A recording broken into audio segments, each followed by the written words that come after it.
Hello friends, എല്ലാവർക്കും ചെമ്പരിപ്പൂവിന്റെ പുതിയൊരു വീഡിയോയിലേക്ക് സ്വാഗതം. നമ്മുടെ ചെമ്പരിപ്പൂവിൽ വരാനിരിക്കുന്ന ഒരു ഭാഗത്തിന്റെ വീഡിയോ ആട്ടോ ഞാൻ ചെയ്യുന്നത്. നമ്മുടെ മഹിമയും മധുസൂദനും കൂടിയിട്ട് വലിയൊരു പദ്ധതി തന്നെ പ്ലാൻ ചെയ്യുന്നുണ്ട്. അത് മറ്റൊന്നിനും വേണ്ടിയിട്ടല്ല, തന്റെ മകൾ വർഷയെ വീട്ടിലേക്ക് കൂട്ടിക്കൊണ്ടുവരിക. വർഷയെ മാത്രമല്ല, കൂടെ ശ്രീകാന്തിനെയും കൊണ്ടുവരണമെന്നൊക്കെ പറയുന്ന സമയത്ത് മധുസൂദനൻ പറയുന്നുണ്ടല്ലേ, ഒരിക്കലും ശ്രീകാന്ത് ആ വീട്ടിൽ നിന്ന് സ്വമനസാലെ വിട്ടുപിരികയില്ല. കാരണം അത്രമേൽ രവിയുമായിട്ടുള്ള ഒരു അടുപ്പമുണ്ട് ശ്രീകാന്തിനും സച്ചിക്കും എല്ലാം തന്നെ.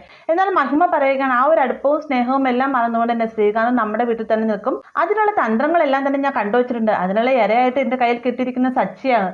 പിന്നെ അതിന് മുന്നൊരുക്കമായിട്ട് ഞാൻ ചില കാര്യങ്ങളും ചെയ്യാൻ പോകുന്നുണ്ട്. മഹിമ ഒരു കാര്യം മനസ്സിൽ ചിന്തിച്ച് കഴിഞ്ഞാൽ നടപ്പാക്കുന്ന മധുവേട്ടൻ അറിയാലോ. മധുവേട്ടൻ കണ്ട് എന്താ നടക്കാൻ പോകുന്നത് എന്നൊക്കെ പറഞ്ഞ് മഹിമ അവിടെ നിന്ന് പോവാണ് കേട്ടോ.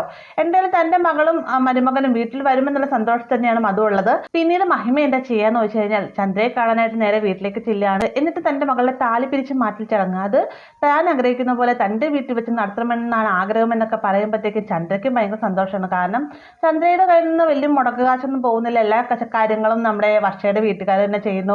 എല്ലാ ചെലവുകളും അവർ തന്നെ ചെയ്യുന്നു. അപ്പൊ എന്തുകൊണ്ടും ലാഭം ചന്ദ്രയ്ക്ക് തന്നെയാണ്. അതുകൊണ്ട് തന്നെ ചന്ദ്ര ഇതിനെ സമ്മതിക്കുകയാണ്.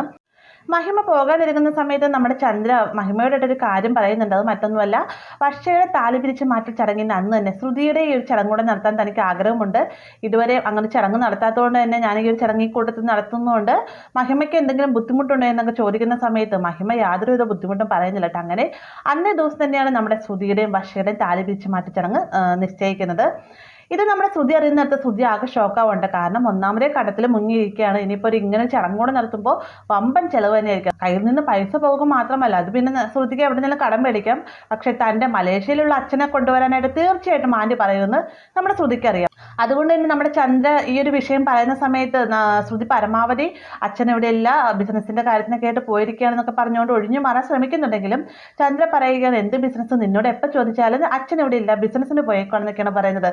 അല്ല ആൻറ്റി അങ്ങനെ സംസാരിക്കുന്നതെന്ന് ചോദിക്കുമ്പോഴത്തേക്ക്, അല്ല ഞാൻ ചോദിച്ചെന്നുള്ളൂ, കാണാത്ത ഒരാളെ കുറിച്ച് എങ്ങനെ വിശ്വസിക്കാനാവുമെന്നൊക്കെ ചന്ദ്ര പറയുന്ന സമയത്ത്, അല്ല ആൻറ്റി ഇത്തവണ അച്ഛനോട് എന്തായാലും തീർച്ചയായിട്ടും വരാൻ പറയാമെന്നൊക്കെ പറഞ്ഞുകൊണ്ട് സൈ കെട്ടിന് നമ്മുടെ ശ്രുതി സമ്മതിക്കുകയാണ്. പക്ഷെ ശ്രുതി പെട്ടുപോകുന്ന എവിടെയെന്ന് വെച്ച് കഴിഞ്ഞാൽ ഈ ഒരു ചടങ്ങ് നടത്താനായിട്ട് ദിവസങ്ങൾ മാത്രമേ ഉള്ളൂ.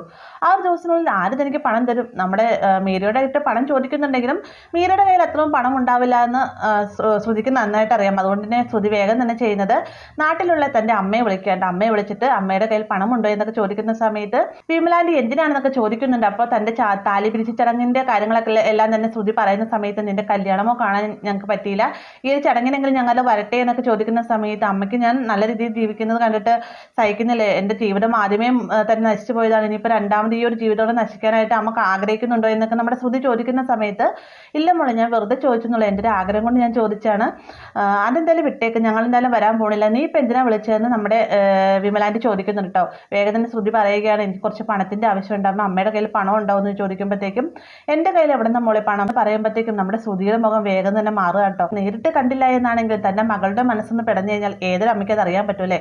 അതുകൊണ്ട് തന്നെ നമ്മുടെ വിമലാൻറ്റി പറയുന്നുണ്ട്, എന്തായാലും മോളെ നീ ഒന്ന് ക്ഷമിക്കുക, ഞാൻ എങ്ങനെ പണം ഒപ്പിക്കാൻ പറ്റും നോക്കട്ടെ എന്ന് പറഞ്ഞുകൊണ്ട് കോള് കട്ട് ചെയ്യാണ്. പിറ്റേന്ന് നേരം പുലരുമ്പോൾ തന്നെ വിമലാൻറ്റി നേരെ പാർലറിലേക്ക് ചെല്ലുകയാണ് കേട്ടോ. വിമലാൻറ്റിയുടെ പാർലറിൽ കാണുന്ന സമയത്ത് ശ്രുതി ഒന്ന് ഞെട്ടുന്നുണ്ട്. അതിനുശേഷം തൻ്റെ പേഴ്സണൽ ആയിട്ടുള്ള റൂമിലേക്ക് വിമലാൻറ്റിയെ കൂട്ടിക്കൊണ്ട് പോവാണ്.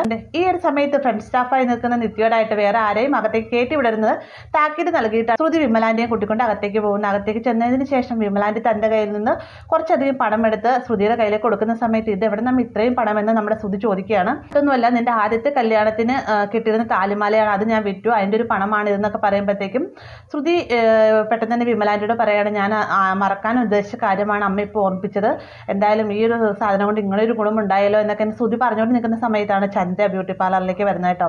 ചന്ദ്ര വന്ന ഉടനെ തന്നെ ശ്രുതിനെ കാണാനായിട്ട് റൂമിലേക്ക് കയറി ചെല്ലാൻ തുടങ്ങുന്ന സമയത്ത് നിത്യ അവിടെ പിടിച്ചു നിർത്തുകയാണ്. എന്നിട്ട് പറയുന്നുണ്ട്, മേഡം അകത്തേക്ക് കയറി പോകരുത്, ശ്രുതി മേഡം ഇപ്പോൾ ഒരു മേഡവുമായിട്ട് സംസാരിച്ചുകൊണ്ടിരിക്കുകയാണ്, അകത്തേക്ക് കയറി ആരെയും കടത്തി വിടരുന്നാണ് പറഞ്ഞേക്കുന്നതൊക്കെ പറയുന്ന സമയത്ത്, നിങ്ങളുടെ ശ്രുതിമേടത്തോട് പോയി പറ ഞാനാണ് വന്നിരിക്കുന്നതെന്ന് പറയുമ്പോഴത്തേക്കും നിത്യ വേഗം തന്നെ അകത്തേക്ക് ചെന്നിട്ട്, മേഡത്തിൻ്റെ അമ്മായും വന്നിട്ടുണ്ട് എന്ന് പറയാണ്ട്. ഇത് കേൾക്കുമ്പോഴത്തേക്കും നമ്മുടെ വിമലാൻറ്റിയും അതുപോലെ തന്നെ ശ്രുതിയും ഒന്നും ഞെട്ടുകയാണ്. ശ്രുതിയാണെങ്കിൽ എന്ത് ചെയ്യണമെന്ന് അറിയാതെ ആകെ പരുങ്ങാണ് കേട്ടോ. കാരണം ഏതൊക്കെ വാതിൽ തുറന്ന് ചെന്നാലും നമ്മുടെ ചന്ദ്രയുടെ മുന്നിലേക്കാണ് പെടുകയുള്ളത്. അതുകൊണ്ട് തന്നെ എന്ത് ചെയ്യണമെന്നുള്ള ആകെ ടെൻഷനിൽ നിൽക്കുകയാണ് കേട്ടോ. കുറേ നേരം വെയിറ്റ് ചെയ്തിട്ടും നമ്മുടെ ശ്രുതിയെ കാണാത്തോട് തന്നെ ചന്ദ്രയ്ക്ക് ക്ഷമ കിടുകയാണ്. ചന്ദ്ര വേഗം തന്നെ പാർലറിൻ്റെ അകത്തേക്ക് കയറി ചെല്ലാൻ തുടങ്ങുന്ന സമയത്ത് നിത്യ പിടിച്ചു നിർത്തുന്നുണ്ട്. പിന്നീട് നമ്മുടെ ചന്ദ്ര എന്താ ചെയ്യുന്നത് കഴിഞ്ഞാൽ നേരെ ഓപ്പോസിറ്റ് സൈഡിൽ തന്നെ വേറൊരു വാതിൽ കാണാൻ അതിൽ കൂടെ ദേഷ്യപ്പെട്ടിൻ്റെ അകത്തേക്ക് ചെല്ലാട്ടോ.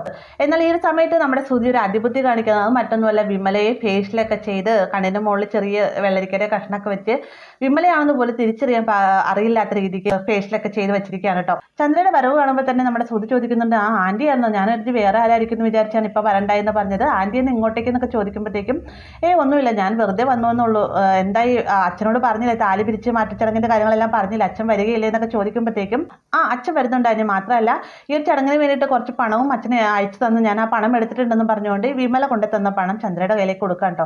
പണം കാണുമ്പോഴത്തേക്കും ചന്ദ്രയ്ക്ക് ഭയങ്കര സന്തോഷമാവുന്നുണ്ട്. ഈ ഒരു സമയത്ത് നമ്മുടെ ഫേഷ്യൽ ചെയ്യാൻ വന്നിരിക്കുന്ന മറ്റൊരു കസ്റ്റമർ ആയിരിക്കും എന്ന് കരുതിക്കൊണ്ട് തന്നെ ചന്ദ്ര പറയുകയാണ്, മേഡം കേൾക്കട്ടെ, ഇവളെൻ്റെ മരുമോളാണ്, എൻ്റെ സ്വന്തം മോളെ പോലെയാണ് ഞാൻ കരുതുന്നത്, ഇവക്കടെ അമ്മ മരിച്ചു പോയതാണ്, അച്ഛനാണ് ഇവളെ വളർത്തി വലുതാക്കിയത്, അച്ഛനാണെങ്കിൽ രണ്ടാം കല്യാണം കഴിച്ചു എന്നൊക്കെ പറഞ്ഞുകൊണ്ട് ശ്രുതി പറഞ്ഞിരിക്കുന്ന നുണക്കഥകളെല്ലാം തന്നെ വിമലയുടെ മുന്നിൽ പറയുന്ന സമയത്ത് ഇവരുടെ കണ്ണ് നിറഞ്ഞ് കണ്ണുനീരിങ്ങനെ ഒഴുക്കുകയാണ്. ഇത് കാണുന്ന സമയത്ത് ചന്ദ്ര ചോദിക്കുന്നുണ്ട്, ഞാൻ പറഞ്ഞ കാര്യങ്ങൾ അവർക്ക് ഫീലായി തോന്നുന്നു, അവരെ കണ്ണ് നിറഞ്ഞു വരുന്ന കണ്ടില്ലേ, ഞാൻ അവരൊന്ന് ആശ്വസിപ്പിക്കട്ടെ എന്ന് പറഞ്ഞുകൊണ്ട് ചന്ദ്ര വിമലയുടെ അടുത്തേക്ക് ചെല്ലുന്ന സമയത്ത് ശ്രുതി വേഗം തടയാണ് കേട്ടോ. അത് മറ്റൊന്നുമല്ല ആൻറ്റി, വെള്ളരിക്ക് വെച്ചതിന് തണുപ്പ് കാരണം കണ്ണ് നിറഞ്ഞു വരുന്നതാണ്, ആൻറ്റി എന്തായാലും ഈ പണമായിട്ട് വീട്ടിലേക്ക് വേഗം ചെല്ലും, ചടങ്ങുകളൊക്കെ നടത്തേണ്ടതെന്നും പറഞ്ഞുകൊണ്ട് ഒരു കണക്കിന് നമ്മുടെ ചന്ദ്ര അവിടെ നിന്ന് ഒഴിവാക്കി വിടുകയാണ്. അങ്ങനെ നമ്മുടെ ചന്ദ്രയും വിമലയും നേർക്ക് വരുന്നൊരു ഭാഗം നമുക്ക് വരാനിരിക്കുന്നുണ്ട്. വീഡിയോ ഇഷ്ടമായെങ്കിൽ ലൈക്ക് ചെയ്യാനും കൂടെ ചാനൽ സബ്സ്ക്രൈബ് ചെയ്യാനും മറക്കരുത്.